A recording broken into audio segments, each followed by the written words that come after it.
Okay, I didn't want to run out of time, so I have jumped into a new video. So we are going to look at restocking culling, but with a constant total now. So a company wishes to start a commercial whiting breeding farm. It starts with 20,000 eggs. It's got 4,000 young whiting and 500 adult whiting. The following could happen in a year. Eggs could die. So we're using eggs is going to be represented with E, and D is that they die. Or they could live and then move into being young whiting, which is represented by Y. Young whiting, Y, could either die, D, or they could live and become adult whiting. And adult whiting could die, or they could live for a while, but they will eventually die.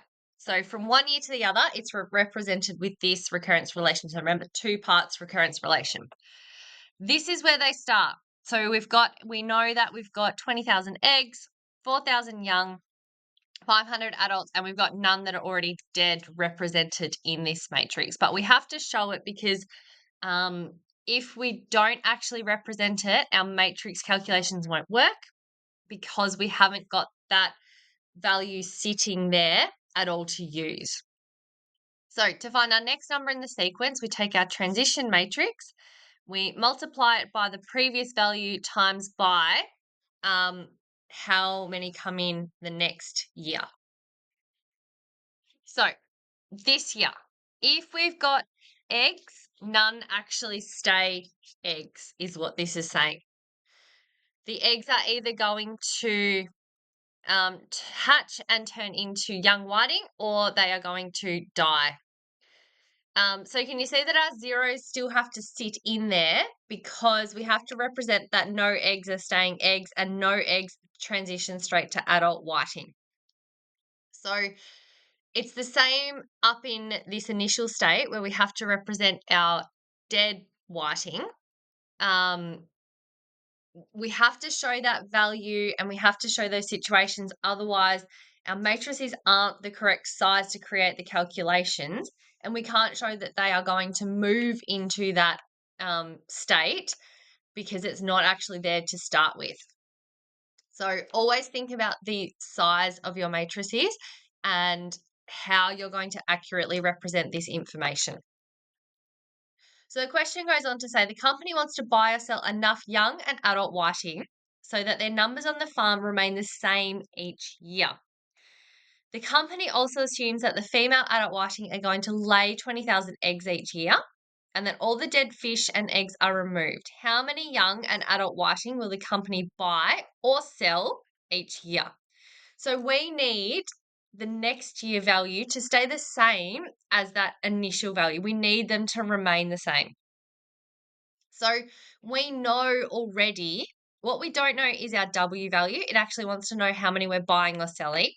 We already know that our next year is going to be the same. So we can insert that value in. We're not trying to find it out. We already know that it's going to remain the same. We also already know our transition matrix, and we also already know our previous value, because these two, the question has told us it has to remain the same. And our W is what we don't know yet. So we can either use the solve function on our CAS by entering these in, or we can do it algebraically. So we can do this multiplication and then do the subtraction of it, or use the solve function. But we are solving for W. Okay, so once we've solved for W, because W is the thing that we don't know, remember, always go back to the question. What values do you already have and what do you need to find out, and what is the formula that you would be using? And jot down all of those pieces of information so that you can make it really clear and straightforward in your head. And your assessor as well can look at it and go, they knew the right pieces of information to use, so that even if you don't get all of the steps correct or the solution correct, you have shown that you knew what to do in your working out and where you were trying to get to. So once we've solved for W, we know that this assumption, so eggs, we're laying 20,000 eggs. That's what they expected out of the question. We know that we've got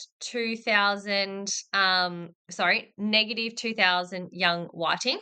So the company is actually going to have to sell 2,000 of the young whiting. That negative value means that we have to take them out of our calculator. So they have to sell off 2,000 to keep it at that the same stocking numbers. There's a negative 1,200 adult whiting. Sorry, it's covered by the drawing there. So what that means is that they're actually going to also have to sell off. So negative being removed out of there, the 1,200 adult whiting. And we have 16,800 that actually die. So we are taking out that many dying from the calculations. Okay, moving on to the next one. So Pacific travel, going back to this question, this is something you will need to know how to do. Do the questions in your book. Make sure you understand how to do it. Use a Rolo if you want to go through it a little bit more, or reach out to me. Pacific Travel analyzes the choices that their customers make between 4 main Pacific Island destinations. So we've got Fiji, Hawaii, Tahiti, and Vanuatu. SN shows the number of customers who chose each destination in year N. So we've got S of 2024 and S of 2025 are given below. The matrix T shows how customers are expected to change their choices from year to year.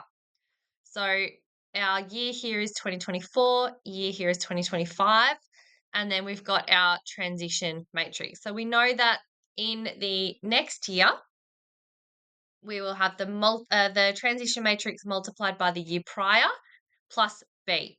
We don't know B at this point in time. So the information that we have is we have a next year, we have a transition matrix, and we have a previous year. Okay, so be really clear in the order that you're going to put your matrices in. So we know that this is the year prior. So 2024 is actually our year prior, is S of N, and 2025 is our next year. All right, so take our values that we have to find out the value that we don't have yet.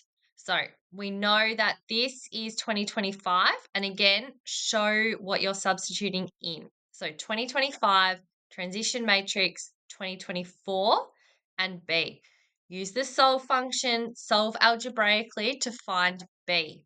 So this is B. So what does it actually mean? So 12 customers who traveled to Tahiti will be removed from the analysis. So 12 of those customers are actually removing out of our calculations. All right. We've got 47 coming in, 37 coming in, and 108 coming in at each of those locations.